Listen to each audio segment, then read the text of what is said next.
why anyone can run a business online. So, pursuing one side project will help you to avoid getting stuck and will allow you to grow your business in a controlled manner.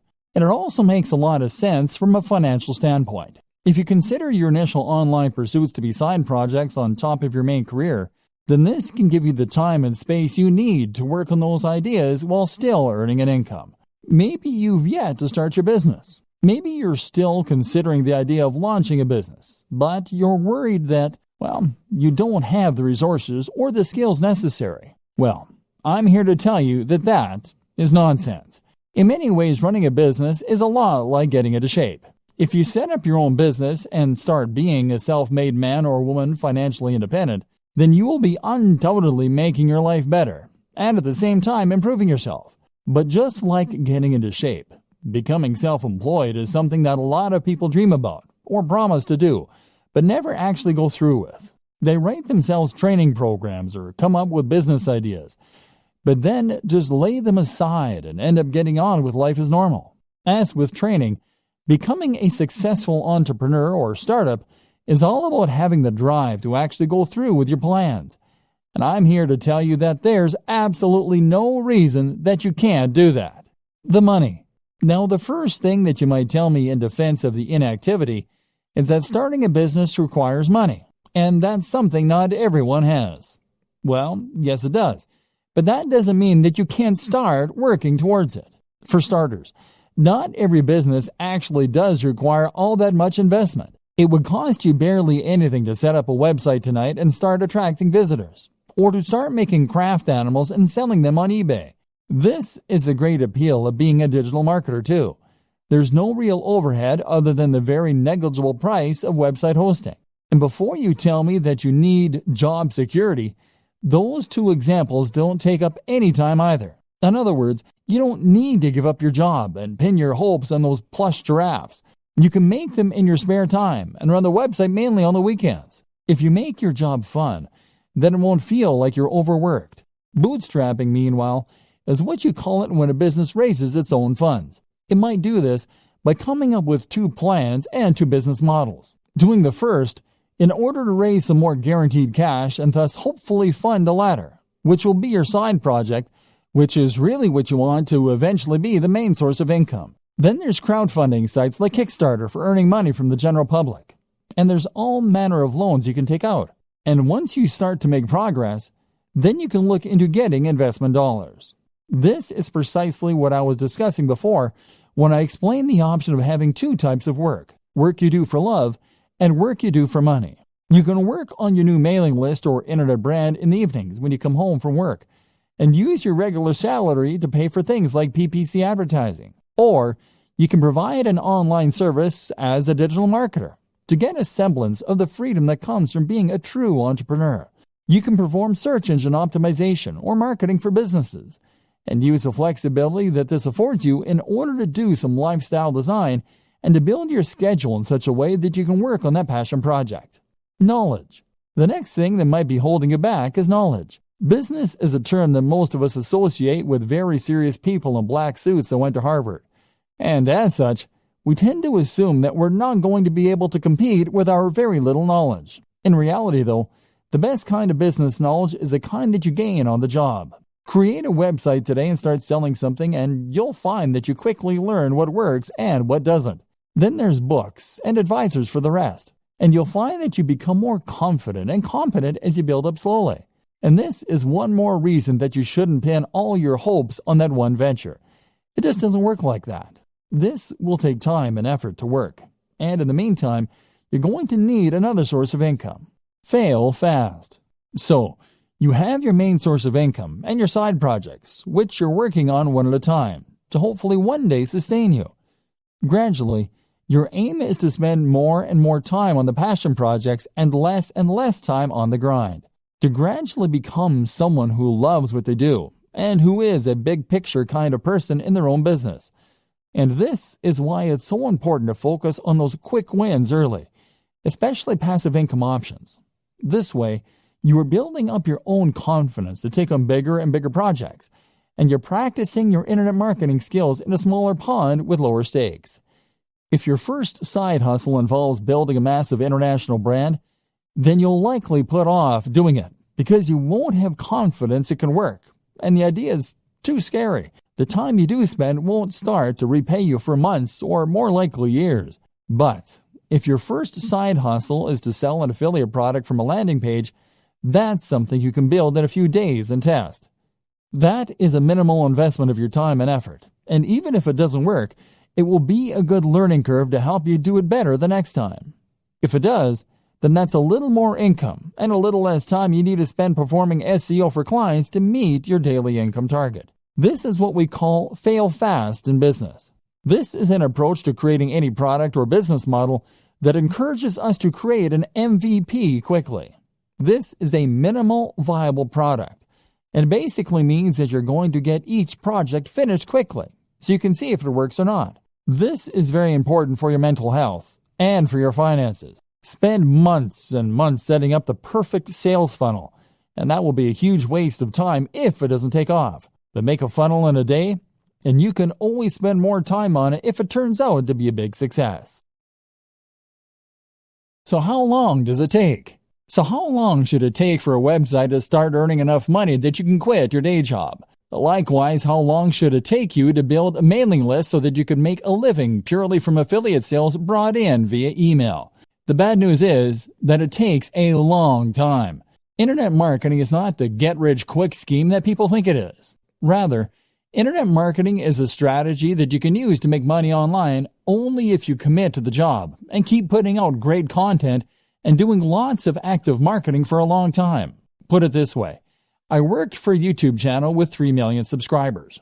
3 million! They made $15,000 a month from the ads that show it on their channel. Granted, $15,000 a month is enough for most people to live on very comfortably, but it's still not millionaire money. And 3 million is a huge number. With the best luck in the world, you're likely not looking at reaching those numbers for several years. The first year, you'll be lucky to get 10,000 viewers, at which point you'll probably be about $200 a month. The same goes for placing ads on a website. Building website traffic is hard. You'll need to post multiple times per week, do all your SEO, guest post, and even then, you can expect it to take a few months before you have a few thousand regular viewers per week. The problem is that AdSense, the Google ads that many marketers put on their websites, earn a few cents or a few dollars per click maximum. So you need tens of thousands of views daily to make a good amount of money that way. Selling an affiliate product as a proper internet marketer will help you to increase that amount by a large amount. Problem is that you now need to build the trust of your audience, which takes a long time in itself. You can also combine this with other forms of advertising like banner ads, like video sponsorship deals, like alternate advertising platforms. Using growth hacks such as influencer marketing can also help you to get ahead. But the point is that it takes time and it takes money to build the necessary success, and you need to be aware of this. Be a content creator with passion. For a long time, I considered myself an internet marketer. And I also consider myself very burned out. I wasn't earning the truly passive income yet, and I wasn't writing about the things I loved either. Then I changed the way I saw myself and started to think of myself as a content creator. A content creator is very similar to an internet marketer. They do effectively the same job, in that they are creating a brand and promoting it online in order to subsequently profit from sales or ads. The difference is that the content creator does this while keeping the focus purely on creating great content, on the brand and on the logo itself, on the quality and value being shared via articles, etc. The content creator is also far more likely to delve into multimedia as a videographer or as an app developer. The marketer creates content, but when you become a content creator, you start to hone those skills, and you place much more emphasis on creating something worthwhile. Not only does this put you massively in demand and massively help to grow your brand, it also helps to improve your work satisfaction. If you can create videos with high production value, then you can build authority and relationships with your audience much more effectively and quickly. If you can create stunning designs for WordPress sites and logos, then you can sell any product far more effectively by selling a dream rather than just an ebook. If your content is passionately written, People will want to read it, and even Google will pick up on signs like reduced bounce rates. Now you'll be in demand as a marketer, because you can offer things that other spammy marketers can't. Not only that, but you will be happier because you will be pouring your heart into something you love, so that even if it doesn't take off right away, you'll still feel rewarded and you won't give up. If you view internet marketing as a get-rich-quick scheme, then you will be disappointed. In all likelihood, you'll create low-quality content and a spam-filled website. Instead, blog with passion, and you'll build trust and become far more effective at selling. Think about all your favorite websites, blogs, and marketers. Do they seem like they're in it to create a quick buck? Content creation with passion. What sets the great blogs apart from the mediocre ones? What makes you bookmark a blog and go back there on a daily basis rather than seeing it once and opting not to look at it again? There are several things that separate the wheat from the chaff, and knowing that difference is crucial if you want your site or blog to fall into the category of the greats and bring people back time after time. But the most important thing of all is to blog with passion, and you will find that everything else is born out of this, right from the heart. Think about the blogs you like, and head over to those sites for a read. What does the writing have in common? Chances are that each of them feel like they're writing to you. They feel like they're enthusiastic, real people who have a grasp on the subject, and that are interested in what they are writing about. These people, by and large, are not blogging because they want to get rich. They are blogging because they genuinely want to write about those subjects. Can you say the same? If you currently write articles by looking up ideas online or on Wikipedia and then rewording what you read, then you aren't really offering anything interesting to the reader, and you aren't entertaining them. Your site will feel lifeless, and if you don't sound enthusiastic, how can you expect your visitors to? Make sure that you want to write each topic, and if you can't find the motivation to write on a particular subject, then perhaps it's time to think about changing the title slightly so that it is more interesting. Keep on punching. If you write with passion and you write from the heart, then this is what's going to keep you going long after you've started to worry that your site isn't going to be a hit. If you can keep writing despite the fact that you aren't sure anyone is listening, then this will mean you're unlikely to ever give up, and it will mean that the site stands the test of time. Otherwise, you'll find that you lose interest in your site as soon as you start to feel deflated. Write for you and not for anyone else, and you will be much more likely to be successful. Be creative. Likewise, your site design and everything else should be creative, and it should look like some thought has gone into it. Did you have a vision and a passion for your site before you created it? Or did you just use the first template you could find? You need to ensure that when someone sees your site, they are seeing something exciting and different, and that has obviously had a lot of care and attention put into it. That way, you will be able to ensure that people realize the passion you have for the subject before they've even started reading. One thing I have never understood is these people who will spend time and energy learning to code and coming up with inventive and genius algorithms all so that they can make a spam bot or content spinner. Why not put that same time and energy into making a good site in the first place that people actually want to come to? To do this, you need to love what you do. And if that comes across, then other people will want to visit your site. Put it out there. You also need to be just as passionate with marketing your site, and to do this again, you need to have passion for it. Make sure you are immensely proud of your site, so that you can't help but bring it up in every conversation. Accomplish this, and you will ensure that you are able to market it better. If you are ashamed of your site, on the other hand, and don't want people to see it, then quite simply, you won't promote it as much as you should, and no one will find it. Looking after your health and happiness as a digital marketer. If you work online full-time, then you might not consider yourself in a particularly dangerous line of work. You're not exactly a firefighter or a soldier, but there are still dangers here. They're just much more subtle. Internet marketers don't only run the risk of being highly stressed, they also run the risk of getting badly out of shape and even causing issues like RSI, repetitive strain injury. If you want to be the successful type of internet marketer that we discussed at the start of this training, the one who others perceive as a successful and polished entrepreneur who is going places rather than a washed-up bum who doesn't want a real job, then you need to focus on yourself. Not only that, but it is only by focusing on your own health that you do your best work and stand the best chance of success. Mental health. If you are a digital marketer, then you are an entrepreneur. And if you're an entrepreneur, then, as Tim Ferriss often discusses, you're at a heightened risk for bipolar disorder. This is a huge emotional roller coaster, and you will have days when you have tons of work and all your projects are going well, and days where it all just seems a waste. This is why it is so important to guard your mental health and to look after yourself, so you can continue to do your best work without becoming burned out or giving up entirely. Some things to consider. Make sure that you really do create a divide between your work and your personal time off. That means turning off your phone, having a separate email account, etc. Try meditation. This is fantastic for improving your ability to compartmentalize in your mind and for ignoring things that don't matter when you're not working.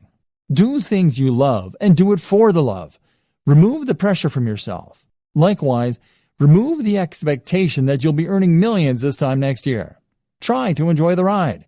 Sleep well and make sure you aren't going to bed late. Eat a healthy and nutritious diet. Exercise. This is especially important considering how static a job digital marketing is. Look after yourself. You might be working from home, but that doesn't mean you can work in the sweats all day. Remember the old adage, dress for the job you want. Take care of your appearance. If you don't have time for basic health and maintenance, strongly reconsider your current business model and your work-life balance. The right gear and setup for staying productive. Looking after your health is important, but you can also see considerable boosts in your happiness and productivity by looking at your tech and setup. The right hardware. One tip that I absolutely recommend to all internet marketers, bloggers, and other internet entrepreneurs is to invest in good technology. When you're an internet marketer, you're essentially a one-man or woman band. That means that you are the business. Your passion projects are your R&D, and your equipment is your main computer. If you are working on a machine that takes 5 minutes to boot up, that gets hot even when it is under even a minor workload and that regularly crashes, then you absolutely must upgrade. You'll save a huge amount of time by having a computer that springs instantly to life, and you avoid those painful moments where your computer crashes and you lose all that work you've been doing. But the reasons to invest in good tech go way beyond that. They extend to the simple fact that good tech is more pleasant and enjoyable to work on. When I upgraded to the Dell XPS 15, I suddenly had a 4K screen, a blazing fast i7 processor with the GPU, a comfortable keyboard, and typing experience. All this made such a difference to my enjoyment of work, and that in turn began to be reflected in the work. I worked better because I enjoyed what I was doing more, and because I could run more software more easily than before, more options became available. Building a productive home office. If you work from home, then you're likely to have found that remaining productive and maintaining focus are two of the biggest challenges you face on a day-to-day basis. For some reason, we find it harder to work when we're not actually at work, and this often results in our mind wandering, or us finding procrastination in all kinds of places. One of the best ways to counter this effect is to design a home office that encourages focus, and that we actually want to work in. If you're working from your own home, then you'll have far more freedom in what you can do with your office space, and you should really take advantage of this fact. At the same time, if you work this way full-time, then you're probably going to spend the actual majority of your life at your desk and or in your office, and as such, you should make the most of it by making it as nice as it can be. This will not only improve your quality of life, but will also ensure that you are as productive as you can be, and always doing your best work. Firstly, then, make sure that you don't cut any corners, and that you're willing to spend a fair amount on your office to make it as nice as possible. The first place to invest this money is in a new desk, and this will have the biggest impact on your work. The desk should fit with the decor of the room, but at the same time, make you feel professional, and be something you want to show off. Sitting at your desk should feel like manning a spaceship, and if it does, then you will feel good about yourself when you work, which will rub off on the quality and quantity of the work you do. The hallmarks of a good desk are to have as many compartments as possible, to have lots of space for working on, and for having or being a part of at least one right angle. The compartments are important, as they'll mean you don't have to keep getting up to get things. At the same time, they just feel organized. And if you feel organized, then your brain will automatically be more organized in the way it stores and processes information. By right angle, I meant that when you sit at your desk, you should have a surface in front of you to work from and a surface to your left or right. The best options will also have a third surface behind you, or to the other side, or it will have multiple layers in front. On these different layers, you should then organize multiple work or information stations. That means multiple computers or at least multiple monitors. It means lots of places to store ring binders, filing cabinets, and folders. And it means lots of places for you to write shorthand notes to yourself. If your desk doesn't come with all these things, then you can use other smaller tables, cabinets, and shelving arrangements all within reach. The reason that this is so important is that it allows you to work on multiple things at once. For example, you can have one monitor for writing a document, while you have another monitor in charge of showing you the relevant information you need to work on. Alternatively, you could have one of your monitors or computers taking care of your email, so that you don't have to keep checking an Explorer every 2 minutes. Meanwhile, you might want to have a work zone for jotting notes, which will mean you can jot things down as they come to you. By the same token, simply having this many different work zones is another way to make yourself feel professional. And with lots of lights and screens surrounding you, you'll feel on top of things as though you have all the information you need to tackle anything that comes up, and can multitask if necessary. This concept of work zones is the same one that's used in kitchens, and is a great way to stay on top of your work. Another good item to have among these things is a notice board.